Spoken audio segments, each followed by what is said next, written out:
ஒன்றான பாரம்பரிய மீன்பிடி தொழில் மற்றும் மீன் வியாபாரத்தில் ஈடுபட்டு வரும் பாரம்பரிய மீனவ மக்கள் அனைவருக்கும் உலக மீனவர் தின வாழ்த்துக்களை நெய்தல் மக்கள் கட்சி சார்பில் தெரிவித்துக் கொள்கிறோம். இன்று உலக மீனவர் தின விழா மற்றும் நெய்தல் மக்கள் கட்சியோட உறுப்பினர் சேர்க்கை துவக்க விழாவாக இங்கே நம்ம மயிலாப்பூர் நொச்சிக்குப்பத்தில் நம்ம சீரும் சிறப்பமாக எளிய முறையில் நடத்திட்டு இருக்கோம். இந்த சிறப்பு வாய்ந்த இந்த கூட்டத்தை தலைமையேற்று நடத்தி கொண்டிருக்கும் மாவட்ட தலைவர் எத்ராஜ் அவர்களே, சிறப்புரை வழங்கிய பொருளாளர் ச ரூபேஷ்குமார் அவர்களே, மாநில தலைமை நிலைச் செயலாளர் கபடி மாறன் அவர்களே, மரியாதைக்குரிய மாநில துணைச் செயலாளர் நைனாகுப்பம் அருள் அவர்களே, ஜே தணிகைமலை அவர்களே, இந்த கூட்டத்தில் பங்கேற்று சிறப்பித்துக் கொண்டிருக்கும் மயிலாப்பூர் நொச்சிக்குப்பத்தை சேர்ந்த பெரியவர்களே, தாய்மார்களே, சகோதர சகோதரிகளே, உங்கள் அனைவருக்கும் நெய்தல் மக்கள் கட்சி சார்பில் முக்கியமான வணக்கத்தை தெரிவித்துக் கொள்கிறேன். ஏற்கனவே நம்ம சொன்னது போல 1999 தமிழ்நாடு மீனவர் முன்னேற்ற சங்கம் அப்படின்ற ஒரு சங்கத்தை இதே மயிலாப்பூர் நொச்சிக்குப்பத்தில் நம்ம அந்த நொச்சிக்குப்பத்தோட அந்த வட பகுதியில் அந்த கார்னரில் இதே உலக மீனவர் தினம் அன்றைக்கி நம்ம தொடங்குகிறோம். அன்றைக்கி பார்த்தீங்கன்னா இன்றைக்கி புதிய தமிழகம் கட்சியோட தலைவராக இருந்த டாக்டர் கிருஷ்ணசாமியை அன்றைக்கி ஒரு சிறப்பு அழைப்பாளராக கூட்டு வந்து இதே இடத்துல நம்ம ஊரை சார்ந்த பல்வேறு கட்சிகளில் இருக்கக்கூடிய இன்றைக்கி சமுதாயத்தில் முன்னோடியாக இருக்கக்கூடிய அனைத்து கட்சியை சார்ந்தவங்களும் அந்த கூட்டத்தில் நம்ம கூட்டு வச்சு முதல் அந்த தமிழ்நாடு மீனவர் முன்னேற்ற சங்கத்தை துவங்கி உலக மீனவர் தின விழா அறிமுக விழாவாகவும் நம்ம அந்த இடத்துல நடத்துகிறோம். கிட்டத்தட்ட ஒரு 25 ஆண்டுகள் நிறைவடைஞ்சி இருக்குது. இந்த 25 ஆண்டுகளில் சங்கங்கள் நிறைய வந்திருக்கு. சமுதாயத்தில் ஆர்வத்தில் நிறைய பேர் இருந்திருக்காங்க. பல்வேறு கட்சிகளை சார்ந்த நம்ம ஊரை சார்ந்த நிறைய முன்னோடிகள் அன்றைக்கி இருந்தாங்க. நிறைய பேர் அவங்களோட மூப்பு வயதான காரணங்கள்லாம் நிறைய பேர் நம்மளை விட்டு மறைஞ்சவங்களும் இருக்காங்க. இருக்கக்கூடியவங்களில் பார்த்தீங்கன்னா இந்த அரசியல் ரீதியாக பல்வேறு கட்சிகளில் இருக்காங்க. இந்த 25 ஆண்டுகளில் நம்ம ஊரை சார்ந்த எவ்வளோ பேர் அரசியலில் வலுவாகவும் அரசியலில் நல்லாவும் வந்திருக்காங்கன்னு பார்த்தீங்கன்னா 3 மகளிருங்க மாநகராட்சி மன்ற உறுப்பினர்களாக வந்திருக்காங்க. 2 பேர் ஆண்களில் 2 பேர் மாநகராட்சி மன்ற உறுப்பினராகவும் ஒருத்தர் மட்டும் மண்டல குழு தலைவராகவும் வந்திருக்காங்க. இதை தவிர ஒரு மாவட்ட மாநில இல்லை பகுதி அளவில் அவங்க இருக்கக்கூடிய கட்சிகளில் ஏதாவது ஒரு பொறுப்பில் இருந்தாங்களா? இல்லை. அதையும் தாண்டி அடுத்த கட்டத்துக்கு போனாங்களா? இல்லை. அப்போ ஒரு 25 ஆண்டுகளில் இங்கே மயிலாப்பூர் நொச்சிக்குப்பன்றது ஒரு மிகப்பெரிய சென்னையில் ஒரு பூர்வீகமான ஒரு மீனவர் கிராமம், ஒரு மிகப்பெரிய வரலாற்று சிறப்புமிக்க ஒரு மீனவர் கிராமம். இதுக்கு முன்னால் இன்றைக்கி இருக்கக்கூடிய கட்சிகளோட தலைவரெல்லாம் இந்த மாதிரியான கிராமம் நம்ம நொச்சிக்குப்பத்துக்குள்ளே அன்றைய காலத்தில் இருந்த நம்ம சமுதாய முன்னோடிகளை பார்த்து அவங்க தேடிகளை பார்த்து இந்த இடத்துல அரசியல் பண்ண காலங்கள்லாம் ஒரு காலம். ஆனால் இந்த 25 ஆண்டுகளில் அரசியல் ரீதியாக பல கட்சிகளில் இருக்குது. நாம் சொல்லக்கூடிய எல்லா கட்சியுமே ஆளுங்கட்சியாக நிறைய முறை வந்திருக்காங்க. ஆனால் நம்ம ஊரை சார்ந்தவங்க அடுத்த கட்டத்துக்கு போனதுன்னு பார்த்தீங்கன்னா கிட்டத்தட்ட வெறும் 5 பேர், அதிகபட்சம் அந்த மாமன்ற பொறுப்பு மட்டும்தான். தான் இருக்கக்கூடிய கட்சியில் கூட ஒரு பகுதி செயலாளராகவோ இல்லை ஒரு மாவட்ட செயலாளராகவோ இல்லை அதையும் தாண்டி தலைமையோடு போய் உட்காந்து பேசி நம்மளோட பிரச்சனைகளை சொல்லக்கூடிய அளவுக்கு யாராவது வளர்ந்துருக்காங்கன்னு பார்த்தா நிச்சயமாக இல்லை. இதே நிலைமை தான் இன்றைக்கி தமிழ்நாட்டில் இருக்கக்கூடிய 37 கடலோர சட்டமன்ற தொகுதிகள் இருக்குன்னு நம்ம ஏற்கனவே ரூபே சொல்லும்போது ரொம்ப சிறப்பாக சொன்னார். அதே போல் 14 கடலோர மாவட்டங்கள் இருக்குது. இப்போ தலைநகராக இருக்கக்கூடிய இங்கேயே எப்படின்னா மற்ற இடங்களில் நம்ம சொல்லவே தேவையில்லை, எந்த விதமான பிரதிநிதித்துவமும் இல்லை. அப்போ ஒவ்வொரு முறை தேர்தல் வருது, தேர்தலுக்கு நம்ம கிட்ட ஓட்டு வாங்க வராங்க. ஓட்டு வாங்க வரும்போது ஒவ்வொரு கட்சியும் நிறைய வாக்குறுதி கொடுக்குது. நாமளும் நம்புகிறோம், சரி இவங்க இன்னைக்கு ஆளுங்கட்சியாக இருக்கிறவங்க சரியா இல்லை, இன்னைக்கு எதிர்கட்சியாக இருக்கிறவங்க அடுத்தது ஆளுங்கட்சியாக கொண்டு வருவன்ட்டு நாமளும் முயற்சி செய்கிறோம். ஒட்டுமொத்த ஓட்டி அவங்களுக்கு போடுறோம். ஆனால் வரவங்க ஏதாவது நம்மளுக்கு பண்ணாங்களா அப்படின்னு பார்த்தீங்கன்னா 1985 நம்ம எல்லாருக்கும் தெரியும், மெரினாவில் அந்த கட்டுமரம் வலைகள் எல்லாம் தூக்குறாங்க. தூக்கிட்டு ஒரு மாதம் மிகப்பெரிய போராட்டம் நடக்குது. 7 பேர் துப்பாக்கி சூட்லேயும் அந்த போராட்டத்திலையும் உயிரிழந்த பிறகு இந்த 3 ஊர்லேயும் கட்டுமரத்தையும் வலையில வச்சு நீங்கள் தொழில் செய்யலான்றாங்க. 2002, 2003 ஜெயலலிதா அவர்கள் இங்கே முதல்வராக இருக்காங்க. அப்போ அந்த அம்மாவுக்கு ஓட்டு போட்டு நம்ம தேர்ந்தெடுக்கிறோம். அவங்க என்ன பண்ணுறாங்க, நொச்சிக்குப்பத்திலேருந்து சீனிவாசபுரம் வரை இருக்கக்கூடிய எல்லா குடிசை மாற்று வாரிய குடியிருப்புகளும் இங்கேருந்து அகற்றிட்டு அங்கே சீனிவாசபுரத்தில் ஒரே இடத்துல குடியிருப்புகளை கட்டுறது. இந்த இடங்களெல்லாம் வந்து பல்வேறு நாடுகளோட துணை தூதரகங்களை கொண்டாடுறது, பல நட்சத்திர ஹோட்டல்கள்லாம் கொண்டாட ஒரு திட்டத்தை கொண்டாடுறாங்க. இப்போ இன்னைக்கு நம்ம வந்து நிறைய வேடிக்கை பார்த்துக்கிட்டு இருக்காங்க நிறைய பேர். அந்த மாதிரி வேடிக்கை பார்த்துக்கிட்டு நாமளும் இருந்திருந்தா இந்த 2002 2003 நாம இதெல்லாம் விட்டு கொடுத்துட்டு இருந்தோம்னா இந்நேரம் இந்த இடம் நமக்கு சொந்தமானது இல்லை. நாம சீனிவாசபுரத்தில் ஒரு மூலையில் உட்காந்துட்டு இருக்கோம். இங்கே பெரிய பெரிய ஹோட்டல்கள் வந்திருக்கோம், இல்லைன்னா பல்வேறு நாடுகளோட துணை தூதரகங்கள் இருக்கும். இந்த கடற்கரையை வந்து இன்னைக்கு இந்த தலைமுறையை அனுபவிக்கிற இப்போ கடலையும் கடற்கரையும் நம்ம அனுபவிச்சுட்டு இருக்கோம். ஆனால் அந்த 2002 2003 ஒரு மிகப்பெரிய எழுச்சியை வந்து ரொம்ப சாதாரணமாக இதே போல ஒரு சாதாரண கூட்டத்தை சீனிவாசபுரத்தில் அன்றைக்கெல்லாம் நம்ம ஊரில் பஞ்சாயத்து இல்லை, நம்ம எல்லாருக்குமே தெரியும். சீனிவாசபுரத்தில் வந்து பஞ்சாயத்து இருக்குன்றதுனால முள்ளிக்குப்பம் அந்த சமூக நலக்கூடத்தில் ஒரு சாதாரண கூட்டத்தை கூட்டுறோம். எல்லா ஊர் பெரியவங்களையும் கூப்பிடுறோம். இப்படி ஒரு திட்டம் வருது. அந்த அம்மா ரொம்ப பவர்ஃபுல்லானவங்க, எல்லா அரசு ஊழியரையே தூக்கி உள்ளே போட்டு நெருக்கடியை கொடுக்குறவங்க. அவங்கள மீறி நம்மளாம் எவ்வளோ தாக்கு பிடிக்க முடியும் இப்படியெல்லாம் வருது. ஆனாலும் இது நம்ம உரிமை, நம்ம வாழ்கிற உரிமை, நம்ம இருக்கிறது ஒரு உயிர். அது நம்மளோட உரிமைக்காக போவதில் எந்த தப்பும் இல்லைன்னு துணிஞ்சு நின்னோம். ஒவ்வொரு வாரம் ஒவ்வொரு மீனவர் கிராமத்தில் வெள்ளிக்கிழமை கூட்டங்களை நடத்தணும். அந்த கூட்டத்தில் மக்கள் பேசினதை அரசோட கவனத்துக்கு கொண்டு போனோம்.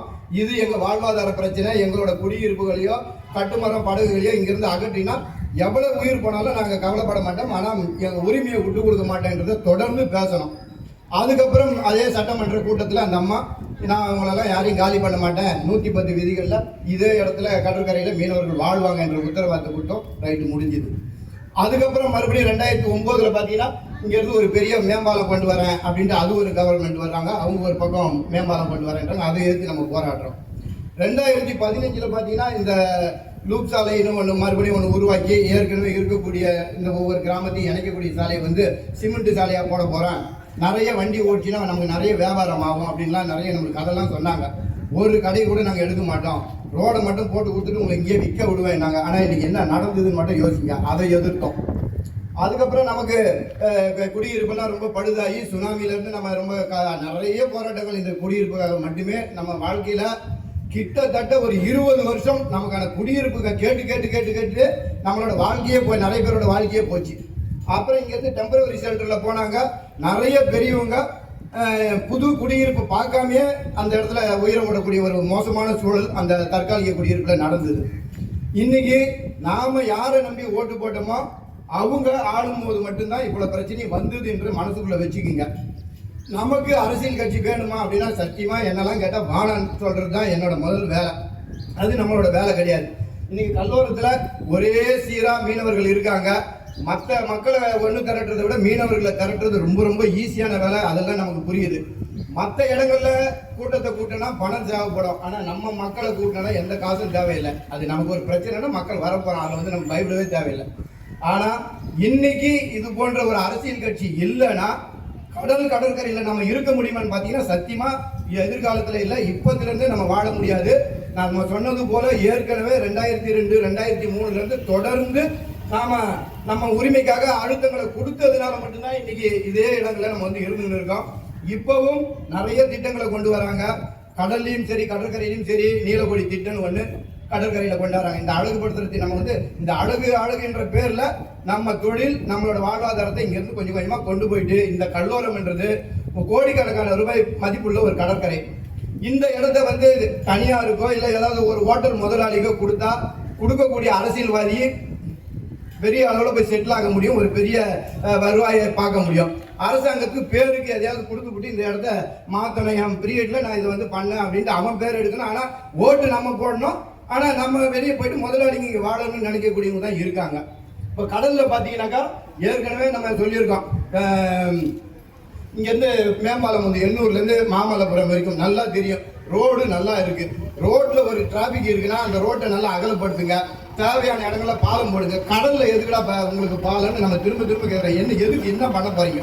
இன்னைக்கு எண்ணூர்லேருந்து மாமல்லபுரம் வரைக்கும் அடர்த்தியாக மீனவ மக்கள் கரை சார்ந்த தொழிலில் ஈடுபட்டு வரோம். இந்த நிமிஷம் வரைக்கும் மீனவ மகளிர்கள் வந்து மீன் வியாபாரத்தில் இருக்காங்க. இப்படி ஒவ்வொரு கிராமத்திலையும் அதிகப்படியான மக்கள் ஈடுபடக்கூடிய இந்த தொழிலுக்கு ஒரு மிகப்பெரிய கேடு விளைக்கிற மாதிரி பாலம்ன்றான். அதுக்கப்புறம் ஏற்கனவே கடல்ல வந்து மீன் வளம் இருக்கான்னு பாத்தீங்கன்னா நிறைய திட்டங்களையும் நிறைய கழிவுகளையும் கொண்டு போறதுனால ஏற்கனவே மீன்கள் வர்றதுக்கு பதில் வெறும் குப்பைங்க தான் நம்ம வலைகளில் வருதுன்றதும் இன்னைக்கு டீசலோட ரேட்டுக்கு நாம பிடிக்கக்கூடிய மீனை வந்து அந்த நியாயமான விலைக்கு விற்க முடியல, அதிகப்படியாக நஷ்டப்படுறாங்க. காசிமேடு போயிட்டீங்கன்னா அதிகப்படியான போட்டு கட்டில் மட்டும்தான் இருக்கு, கடலுக்கு போனால் நஷ்டப்படுறான், அந்த தொழிலே கிடையாது. இப்போ இருக்கிற மீன் வளத்தை வந்து பெருக்கிறதுக்கு ஏதாவது ஒரு திட்டத்தை இது வரைக்கும் பண்ணுவாங்களான்னு பார்த்தா பண்ணலை. ஆனால் 90 கிலோமீட்டர் தூரத்தில் இதே கடலில் பார்த்தீங்கன்னா எண்ணெயும் எரிவாயும் எடுக்க போகிறாங்களாம். எண்ணெயும் எரிவாயும் எடுத்தால் ஏற்கனவே இங்கே ஒன்றுமே கிடையாது. அங்கே எடுக்க ஆரம்பித்தாங்கன்னா ஆந்திராவில் தொடங்கி இந்த பக்கம் சட்ராசி வரைக்கும் இந்த திட்டம் வரப்போகுது. அப்போ ஒட்டுமொத்த கடலுக்குள்ளாவே எண்ணெயும் கேஸை எடுத்தால் இந்த கடலில் ஏதாவது ஒரு மீன் வளருமா வாழுமா நல்லா யோசிச்சு பாருங்க. இதெல்லாம் நாம் யாரை நம்பி ஓட்டு போட்டோமோ அவங்க ஆட்சியில் இருக்கக்கூடிய நேரங்களில் வரக்கூடிய திட்டங்கள். நாம ஓட்டு போட்ட நம்மளோட சட்டமன்ற உறுப்பினரோ இல்லை நாம ஓட்டு போட்ட நம்மளோட பாராளுமன்ற உறுப்பினரோ எப்போவாவது போயிட்டு இந்த கடல் பாலத்தை பற்றியோ இது மீனவர்களுக்கு பாதிக்கும்னு என்னைக்காவது பேசியிருக்காங்களா? இல்லை கடல்ல ஒரு 90 கிலோமீட்டர் தூரத்தில் இந்த எண்ணெய் எரிவாயு எடுக்கிறாங்களே இது மீனவரோட வாழ்வாதாரத்தை பாதிக்கும்னு நாம ஓட்டு போட்ட ஒரு எம்பியாவது பேசியிருக்காங்கன்னு பார்த்தா தமிழ்நாட்டில் ஒருத்தம் கூட பேசல. எதுக்கு நம்ம இவங்களுக்கு ஓட்டு போடணும்னு மட்டும் பாருங்க. இந்த ஓட்டு வந்து உங்களோட ஓட்டு ரொம்ப மரியாதைக்குரிய ஓட்டு, ரொம்பவும் நம்மளை யார் ஆளணுன்றதும் கடற்கரையில எது வரணும் அப்படின்னு நாம முடிவு பண்ணக்கூடிய ஓட்டு. நாம எவனோ ஒருத்தர் ஓட்டு போட்டுவிட்டு அவன் ஒரு தடவையும் திட்டத்தை கொண்டு வருவான், அந்த திட்டம் வந்து எங்க வாழ்க்கை பாதிக்க நம்ம ஒவ்வொரு 5 வருஷத்துக்கு ஒரு தடவையும் நம்ம போராடியே நம்ம வந்து வாழ்க்கையை காலி பண்ண போறோமா? இனிமேல் பட்டு சட்டமன்றத்துல மீனவ சமுதாயத்தை சார்ந்தவங்க சட்டமன்ற உறுப்பினராக போகணும், அமைச்சராக வரணும். அந்த முதலமைச்சர் முடிவு எடுக்கக்கூடிய அதிகாரத்துல மீனவர்களோட பிரதிநிதித்துவம் இருந்ததுன்னா கடற்கரையில நமக்கு என்ன வேணும்னு நாங்க நம்மால் சொல்லுவோம். எனக்கு என்ன வேணும், என் பகுதி மக்களுக்கு என்ன வேணும், எது தேவை, எது மோசமான திட்டம் அங்கேயே நம்ம நிறுத்த முடியும். அங்கேயே நிறுத்துறதுக்காக நம்ம ஓட்டு போட போறோமா?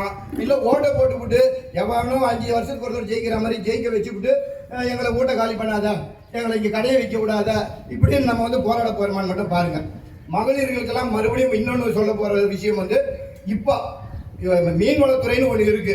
முழுக்க மீனவர் நலனை பாதுகாக்கிறதுக்கும் அவங்களோட வாழ்வாதாரத்தை மேம்படுத்துறதுக்கு இருக்கக்கூடிய ஒரு துறை. இங்க ஒவ்வொரு கிராமத்திலையும் அதிகப்படியான மீனவ மகளிர்கள் வந்து மீன் வியாபாரம் செய்யறாங்கன்றது அவங்களுக்கும் தெரியும், நமக்கும் தெரியும். ஆனா நம்மளை வந்து மேம்படுத்துறதுக்கும் நம்ம வந்து வியாபாரத்தை வந்து அடுத்த கட்டத்துக்கு கொண்டு போகிறதுக்கு செய்யணும் அப்படின்னு நினைக்கக்கூடிய மீன்வளத்துறை நமக்கு எதிர்ப்பா கயல் அப்படின்னு ஒரு திட்டத்தை வந்து கொண்டாடுறாங்க. இது என்னன்னாக்கா தமிழ்நாட்டில் எவன் வேணாலும் எங்க வேணாலும் மீன் கடை வச்சுக்கோ, உனக்கு தேவையான வண்டி மீன் எல்லாம் நாங்களே கொடுப்போம், நாங்களே எவனுக்கு வேணாலும் நாங்கள் கொடுப்போம். ஆனால் எனக்கு என்ன எவ்வளோ கொடுப்பேன், எனக்கு வந்து காசு கொடு. என் துறை நீ மீன்வளத்துறைன்றது மீனவரோட நலனையும் அவங்க வாழ்வாதாரத்தையும் மேம்படுத்துறதுக்கான துறையா, இல்லை மீன்வளத்துறைன்னு ஒரு பேரை வச்சுக்கிட்டு எவனுக்கு வேணாலும் நான் கடையை கொடுப்பேன், எவனுக்கு வேணாலும் நான் மீனை விற்க விடுவேன், அது மூலம் வர வருவாயில நான் துறை நல்லா இருக்கு, நான் மீனை வந்து சாகணும் அப்படின்றதுக்கு துறையால் மட்டும் யோசிங்க. இதெல்லாம் நம்மள இது இவ்வளவு காலம் ஒரு மீனவர் வந்து மீன்வளத்துறை அமைச்சராக இருந்தாலும் போய் கேட்க முடிஞ்சுது, இதுல ஏதாவது பாதிப்பு இருந்தால் குறைஞ்சபட்சம் சொல்ல முடிஞ்சுது. ஆனா இன்னைக்கு மீன்வளத்துறையில மீனவருக்கு வாய்ப்பே இல்லை. மீனவர்னு ஒருத்தர் சட்டமன்ற உறுப்பினராக இருக்காரு, அவருக்கு கூட மீன்வளத்துறை கொடுக்க முடியாதுன்னு ஒரு மீனவர் அல்லாதவர் கொடுத்ததுனால இன்னைக்கு எப்படி போய்கிட்டு இருக்குன்னு மட்டும் பாருங்க. இங்க கொளத்தூர்ல வளர்க்குற மீனை வந்து எக்ஸ்போர்ட் பண்ணுறதுக்கும் வளர்க்குற மீனை வந்து வியாபாரம் பண்ணுறதுக்கு தேவையான ஒரு மிகப்பெரிய இதை கட்டி கொடுத்துருக்காங்க. அவங்களுக்கு தேவையான உதவி செய்கிறாங்க, அதுக்கு மானியம் கொடுக்குறாங்க. ஆனால் கடலில் ஒவ்வொரு மீனவரும் போயிட்டு வந்தால் தான் நாங்கள் வாழ்க்கை உயிரை கொடுத்து தொழில் செய்கிறோம். நமக்குன்னு ஒரு மீன்வளத்துறையை 100 வருஷத்துக்கு முன்னால் வந்து தொடங்கி வச்சா ஆங்கிலேயர், இல்லைன்னா இப்படி ஒரு துறைன்னு அவங்களுக்கு தெரியுமான்னு கூட தெரியல. நல்ல காலம் அவன் இருந்ததுனால மீன்வளத்துறை எவ்வளோ முக்கியம், அந்த மீனவர்களோட பங்கு எவ்வளவு முக்கியன்றதுனால இது ஆங்கிலேயர் தொடங்கின ஒரு துறை. ஆனா இன்னைக்கு யாரை வாழ வைக்கணுமோ அவங்கள விட்டுட்டு யாருக்காகவோ இந்த துறை வந்து செயல்பட்டு இருக்கு. அதனால கூட்டுறவு சங்கம் நம்ம இப்ப எல்லாமே ஓடிக்கிட்டு இருக்கோம், சொசைட்டில சேர்க்கணும்.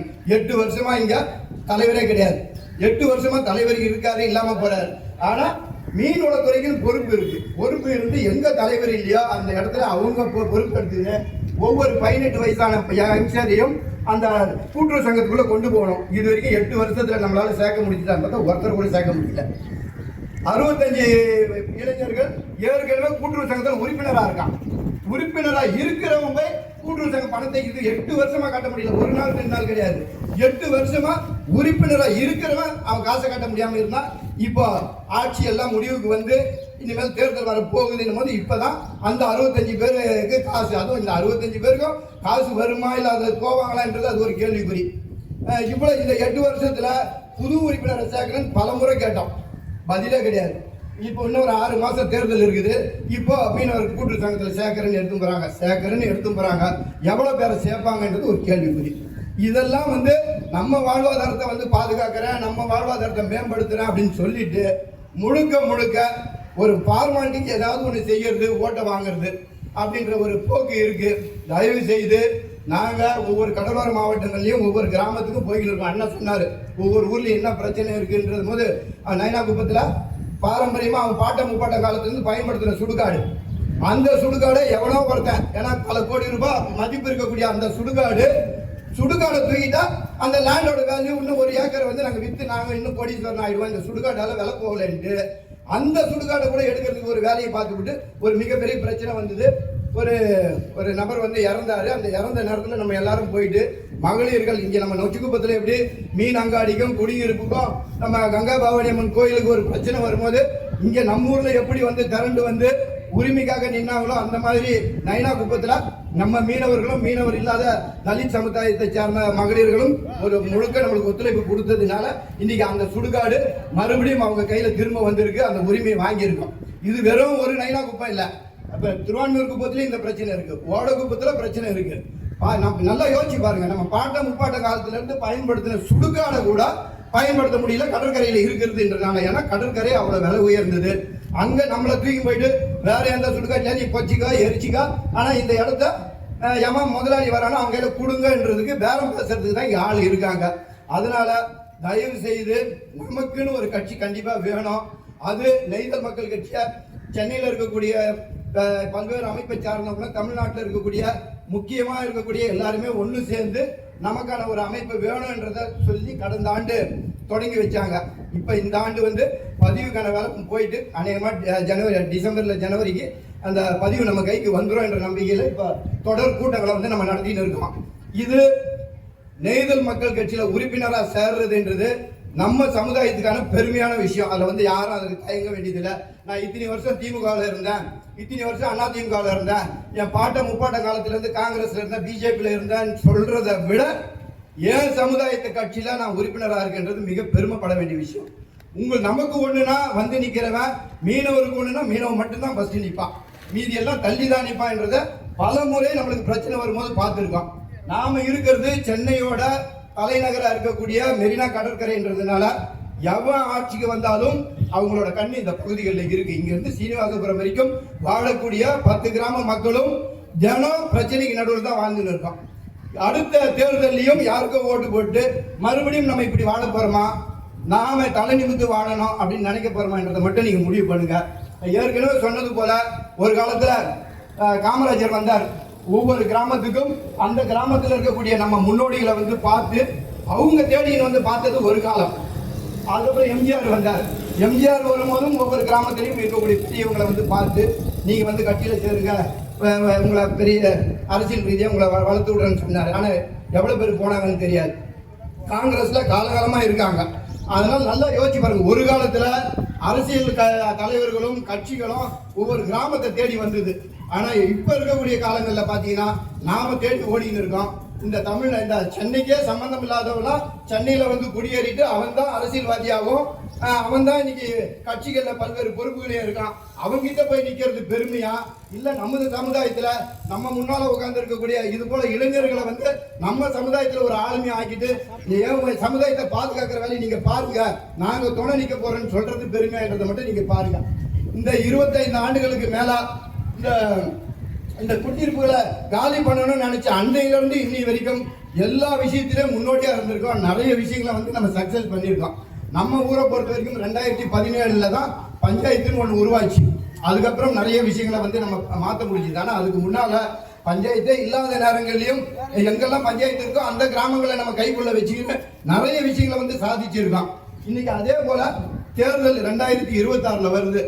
எல்லாரும் வேடிக்கை பார்க்குறாங்க. இன்னைக்கு வந்து விஜய் ஆரம்பிச்சுட்டார், ஒரு பெரிய செல்வாக்கு இருக்கிறவர், அரசியலில் ஒரு பயங்கர எல்லா ரசிகரும் கைக்குள்ள இருக்கிறவர் வந்து நின்னா எல்லாருக்குமே தெரியும். அதில் வந்து மாற்று கருத்து இல்லை.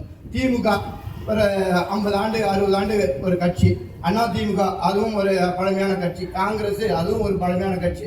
இதெல்லாம் வளர்க்கறதுக்கு இதெல்லாம் அந்த தலைமைகளை போய் அவங்க காசு இருக்கு, வலு இருக்கு, நினைச்சா எப்போ வேணாலும் தேர்தலை சந்திக்க முடியும். ஆனால் நம்மள மாதிரி சாமானிய மக்களுக்கு கட்சி அவங்களுக்கு இணையா செலவு பண்ண முடியும் சத்தியமா நம்மளால பண்ண முடியாது. ஆனால் நம்மளோட ஓட்டு மட்டும்தான் நம்மளோட பலம். அங்கே எத்தனை கோடி செலவு பண்ணாலும் இந்த ஓட்டு தான் அங்கே பேச போகிறத தவிர அவங்க கொடுத்த கோடி வந்து பேச போகிறது கிடையாது. அதனால கோடியை பற்றி கவலைப்படாதீங்க, அவங்க பண்ணுற விளம்பரங்களை பற்றி கவலைப்படாதீங்க. ஓட்டுன்றது ரொம்ப சைலண்டாக செய்ய வேண்டியது. இப்போ இந்த எஸ்ஐஆர்னு சொல்லக்கூடிய இப்போ இந்த வாக்கெல்லாம் இப்போ வந்து சீரமைக்கக்கூடிய வேலை நடக்குது. நம்மளை பொறுத்த வரைக்கும் நம்ம ஊரை பொறுத்த வரைக்கும் பார்த்தீங்கன்னா 10,000 ஓட்டுன்னு ஒரு காலத்தில் நம்மளை ஏமாத்திக்கிட்டு இருந்தாங்க. இப்போ இந்த ஓட்டுகள் எல்லாம் வந்து சீரமைச்சிட்டு உண்மையிலே காலகாலமாக ஓட்டு போட்டவங்களுக்கு இந்த இடத்துல தான் ஓட்டு வரும்போது அதில் நம்ம பயப்பட வேண்டியதில்லை. வாடகை இருக்கிறவங்களும் நிறைய இங்கே இருந்துட்டு வெளியில் போனவங்களும் அந்த மாதிரியான ஓட்டு தான் வந்து கடிய போகுது. அதனால் முடிஞ்ச வரைக்கும் இந்த தடவை இந்த ஓட்டில் நம்மளோட ஒவ்வொரு ஓட்டையும் கரெக்டாக இந்த மறுபடியும் அந்த பட்டியல் வெளியிடும் போது நம்ம ஓட்டுக்கு இருக்கான்னு பாருங்கள், இல்லைன்னா சேக்கரை வெளியே பாருங்கள். ஏன்னா 2026 நொச்சிக்குப்பத்தில் இதே இடத்துல நான் வாழ்ந்த மாதிரி என் தலைமுறை வாழணும்னு ஒவ்வொருத்தரும் நம்ம நினைக்கணும். நம்ம பாட்டம் முப்பாட்டம் காலத்தில் அவங்க எப்படி நம்மளுக்கு இந்த ஊரை அடுத்த தலைமுறை வாழ்றதுக்கு விட்டுட்டு போனாங்களோ அது மாதிரி அடுத்த தலைமுறை வாழ்றதுக்கு நம்ம விட்டுட்டு போக வேண்டிய இடத்துல நம்ம இருக்கிறோம். அதனால நெய்தல் மக்கள் கட்சியில் இன்னைக்கு உறுப்பினர் சேர்க்கறது ரொம்ப எளிமையாக நடக்கும், ரொம்ப சாதாரணமாக நடக்கும். ஆனால் ஒவ்வொரு கிராமத்துங்களையும் பிரச்சனைனா முதல்ல நாம தான் போய் நிற்கிறோம். முதல்ல நொச்சிக்குப்பம் மட்டுமே ஒருங்கிணைஞ்சு கூட்டங்களை நடத்தணும். இன்னைக்கு பார்த்துட்டு இன்னைக்கு 10 ஊர் ஒன்று சேர்ந்து சீனிவாசபுரத்துலையும் நம்மள மாதிரியே ஒரு கட்டமைப்பு வந்து இன்னைக்கு வலுவா மயிலாப்பூர்ல இருக்கிற எல்லா ஊரும் ஒன்று சேர்ந்தது. இப்போ நம்ம மட்டும் ஒன்று சேர்ந்தது இல்லாமல் இப்போ தென்சென்னையில் இருக்கிற ஒட்டுமொத்த கிராமமும் ஒன்று சேர்ந்து வலுவாக இருக்கு. ரொம்ப சீக்கிரம் இந்த மாதிரி ஒவ்வொரு மாவட்டத்தில் இருக்கக்கூடிய மீனவ கிராமங்களையும் நம்ம இணைக்க போகிறோம். அநேகமாக ஜனவரியில் ஒரு மிகப்பெரிய மீனவர் மாநாடு நடத்துறதுக்கு முயற்சி செஞ்சுன்னு இருக்கோம். நம்ம கட்சி பதிவு வந்த உடனே நம்ம மாநாடு நடத்த போகிறோம். நிச்சயமாக ஒட்டுமொத்த மீனவர்களோட வலுவை நம்ம அதில் காட்ட போகிறோம்.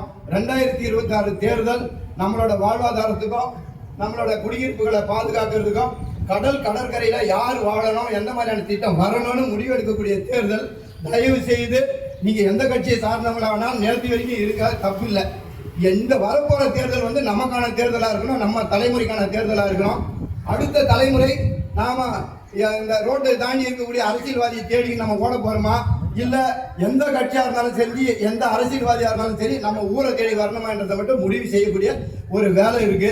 அதுக்கு நம்மளோட ஒற்றுமை வேணுன்றதை கேட்டுக்கொண்டு, ரொம்ப சிறிய அளவில் இருந்தாலும் ரொம்ப வலுவான கூட்டம்ன்றது எனக்கு தெரியும். நான் இந்த மாதிரி 2000க்கு முன்னால இருந்து நிறைய கூட்டங்களை பார்த்துருக்கேன். எண்ணிக்கை எங்களுக்கு எப்பவுமே முக்கியம் இல்லை, ஆனால் வெற்றி வந்து எப்பவுமே கரெக்டாக இருக்கும். கண்டிப்பாக சாதிப்போன்றதை உங்ககிட்ட தெரிவிச்சுக்கிறேன். அதை நோக்கி எங்களோட பயணம் போய்கினே இருக்கு. கும்படிப்பூண்டியிலேருந்து தொடங்கி ஒரு தொகுதியாக பார்த்துட்டு வரோம். நிச்சயமா எல்லாரோட மனசுலையும் நமக்குன்னு ஒரு கட்சி வேணுன்றதுல மாற்று கருத்து இல்லை. அதை 2026 அறுவடை செய்யறதுக்காக இன்னைக்கு ஒரு அடித்தளம் தான் இந்த உறுப்பினர் சேர்க்கை. தயவு செஞ்சு கட்சி பாகுபாடெல்லாம் தூக்கி ஓர வைங்க. இது நம்ம சமுதாயம் வந்து வாழணும். நிறைய பிரச்சனைக்கு நடுவில் நம்ம நின்று இருக்கோம். நம்ம சமுதாயத்துக்கு ஒரு அங்கீகாரம் வேணும். நம்மளோட சமுதாயத்தை சார்ந்த ஒரு நல்ல அரசியல்வாதியாக வரணும். இன்னைக்கு அம்பேத்கர் பாலத்தையும் நம்ம நொச்சிக்கு பற்றி ஒரு 25 வருஷம் கம்பேர் பண்ணி பாருங்க. தயவு செய்து யாரையும் நம்ம தப்பா சொல்ல வரல. 25 ஆண்டுகளுக்கு முன்னால விடுதலை சிறுத்தைகளும் மற்ற கட்சிகளும் வர்றதுக்கு முன்னால அந்த பகுதி மக்களோட வாழ்வாதாரத்தையும் கணக்கு போடுங்க, நம்மளோட வாழ்வாதாரத்தையும் கணக்கு போடுங்க. இன்னைக்கு அந்த கட்சியெல்லாம் அவங்க வந்து பணி செஞ்ச பிறகு அவங்க தலித் வந்து அவங்களோட அரசியலை நோக்கி போனதுக்கு அப்புறம் இன்னைக்கு அந்த பகுதியில் இருக்கக்கூடிய மக்களோட வாழ்க்கையை பாருங்க, இன்னைக்கு நம்ம வாழ்க்கையை பாருங்க, எவ்வளவு பின்னால இருக்குன்னு தயவு செஞ்சு பாருங்க. தயவு செய்து மீனவருக்குன்னு அரசியல் கண்டிப்பா வேணும். ஒவ்வொருத்தரும் நம்ம இது வரைக்கும் நமக்கு தேவைப்படாம இருந்தது, ஆனா இனிமேல் அதை பண்ணாம வாழவே முடியாதுன்னு அவங்க நமக்கு நெருக்கடி கொடுக்குறாங்க. அதனால இனி மீனவர் அரசியலை நம்ம கையில எடுப்போம்.